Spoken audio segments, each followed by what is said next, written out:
সিলেট টাইটান্সের এগেনস্টে 174 রানের টার্গেটে শামীম হোসেন পাটোয়ারি করেন 43 বলে 41 রান এবং শেষ ওভারে 27 রান লাগতো। শেষ ওভারে 27 রানের জায়গায় শামীম হোসেন পাটোয়ারি প্রায় 20 রানের মতো নিয়েছেন এবং মোহাম্মদ আমিরের মতো এক্সপেরিয়েন্সড একটা দুর্ধর্ষ বলারের এগেনস্টে তিনি 1 ওভারে 20 রান নিয়েছেন। তো নিঃসন্দেহে ইনিংসটা খুবই ভালো ছিল, কিন্তু আনলাকিলি বা টপ অর্ডার ব্যাটসম্যানদের গাফলতির কারণে পুরো ম্যাচটা হারছে এবং শামীম হোসেন পাটোয়ারির ইনিংসটা ছিল 43 বলে 81, যেখানে তিনি 9টা 4 ও 3টা 6 মেরেছিলেন।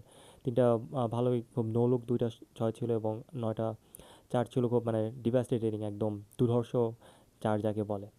আর তার এই ইনিংসটা আসলে অনেক কার্যকরী একটা ইনিংস। তার এই ইনিংস তাকে বিশ্বকাপ দলে আসলে জায়গা নিয়ে আসলে অনেকটা কনফার্ম করে দিল, কারণ তার মুখে নিয়ে অনেকটা দ্বিধাদ্বন্দ্বের মধ্যে ছিল যে তিনি হারিয়ে গেছেন, তিনি আসলে ব্যাটে বলে কানেক্ট করতে পারতেছেন না। শামীম হোসেন পাটোয়ারি সেই রিদমটা নাই, তিনি যেই হোপ নিয়ে তাকে জাতীয় দলে আবার ফেরানো হয়েছিল, তিনি কিন্তু অনেকটাই এই দিকে আশাহত করেছিলেন এবং তিনি কিন্তু ডিজার্ভিং, তাকে যে দল থেকে বাদ করেছিল এটাও কিন্তু অনেক যথেষ্ট ডিজার্ভিং ছিল।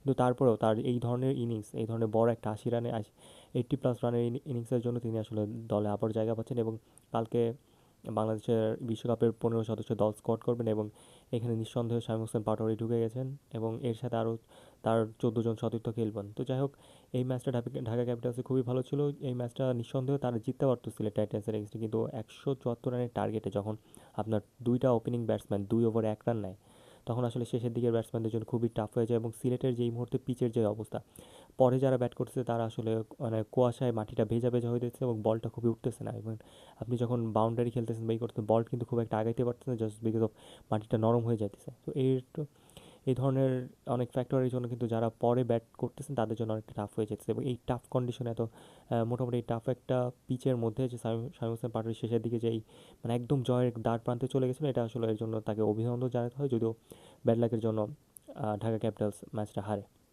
তো এই ছিল আজকে শামীম হোসেন পাটোয়ারি নিয়ে নিয়ে আমার ডিসকাশন। আমার ভিডিওটি যদি ভালো থাকে আমার চ্যানেলটি প্লিজ সাবস্ক্রাইব করবেন। আসসালামু আলাইকুম।